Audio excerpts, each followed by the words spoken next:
కమిషనే recommend చేసింది BC ఉపకులాలలో మైనారిటీలు ఉన్నారు అని. దూదేకుల, నూర్ భాష ఇట్లాంటివి చాలా మైనారిటీ ఉపకులాలు ఈరోజు బీసీ రిజర్వేషన్లు ఉన్నాయి.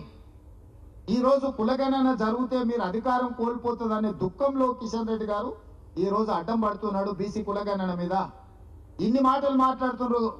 మా మిత్రుడు కృష్ణమాదిగని పాపం కౌగిలించుకున్నారు, బాగానే ఆయనను వినియోగించుకున్నారు ఎన్నికలలో. మరి ఆంధ్రప్రదేశ్లో మీ ప్రభుత్వం ఉంది కదా, ఎందుకు ఏబిసిడి వర్గీకరణ చేయట్లేదు?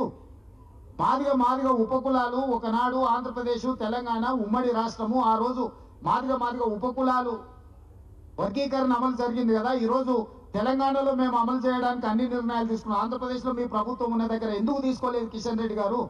ఇది మాదిగలకు చేస్తున్న ద్రోహం కాదా? పక్క రాష్ట్రంలో మీరు బీసీలకు ఇస్తున్న 4% రిజర్వేషన్ మీరు రద్దు చేస్తారా? మీకు చిత్తశుద్ధి ఉందా?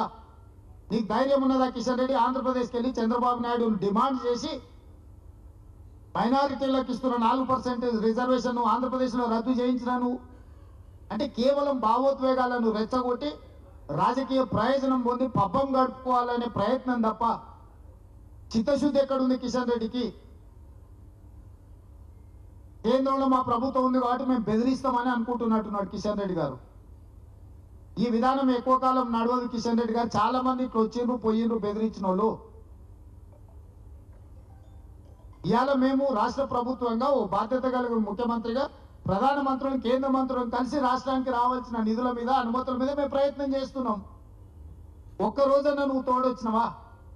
ఒక్క రోజన్నా మా ఎంబడి వచ్చి అవును నేను కిషన్ రెడ్డి ఇంటికి స్వయంగా ఢిల్లీలో వెళ్ళి రాష్ట్రానికి ఏమేం కావాలో నేను వారికి చెప్పి వివరించి వచ్చిన.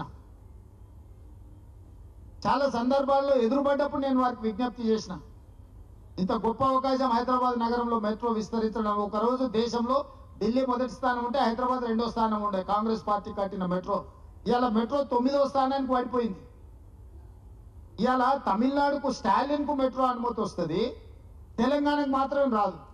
నిర్మలా సీతారామన్ గారు తమిళనాడుకు మెట్రోకు అనుమతి ఇప్పిస్తుంది, కిషన్ రెడ్డి గారు మాత్రం తెలంగాణకి ఇవ్వరు.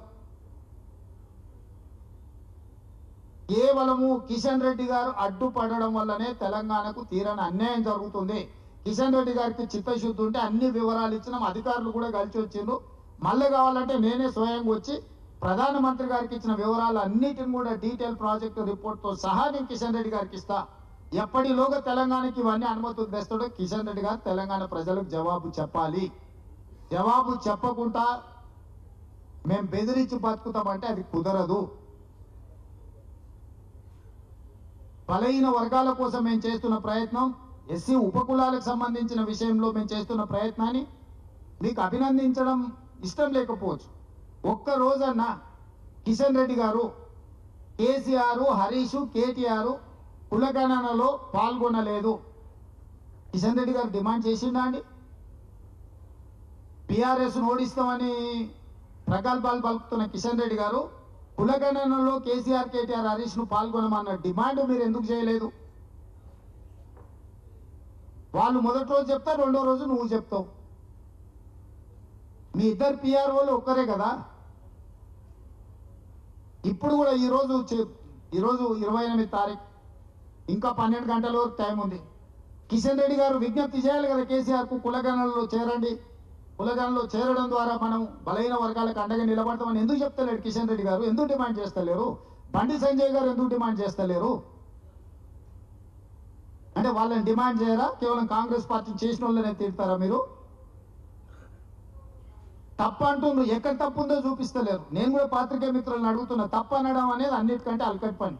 ఎక్కడ తప్పు ఉందో చూపించమని అడుగుతున్నా. వాళ్ళ చేతిలో ప్రభుత్వం ఉంది కదా, కేంద్ర ప్రభుత్వం ఉంది, వ్యవస్థ ఉంది, అధికారులు ఉన్నారు.